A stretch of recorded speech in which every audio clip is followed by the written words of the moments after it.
Gato ko nga po pala ito ginagamit mga mimasong. After ko lang maligo mga mimasong ay gumagamit na rin ako ng Bremon Serum 10-in-1 mga mimasong. Alam nyo ba guys, napakaganda na nito. Kasi nga po, lalo na ako nagdadry yung hair mo, mahilig ka magpa-hair color at nagkakaroon ng sabit-sabit mga mimasong. Magandang mag-use kayo everyday nito mga mimasong.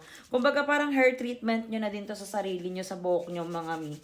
And then napansin ko lang guys ayan po, medyo nagle-less din po yung ating paglalagas ng buhok mga mimasong while po ng paggamit nito. 'Di ba sometimes po kasi na 'di ba sometimes nga po kasi mga mimasong pag nagpapa-hair color ka, hindi mo na iiwasan guys na magkaroon ng sabit-sabit or naglalagas yung hair mo mga mimasong. Kaya guys, sa mga gusto mag-avail nito ng ating Bremon Serum mga mimasong, available po dito sa ating yellow basket. Di nyo na kailangan mag-blower or mag-plancha dito mga mimasong. Ang ganda ng kalalabasan nito guys. Ipapakita ko sa inyo pag tuyo na siya mga mi. Ayan guys, ipapakita ko sa inyo. Watch this video.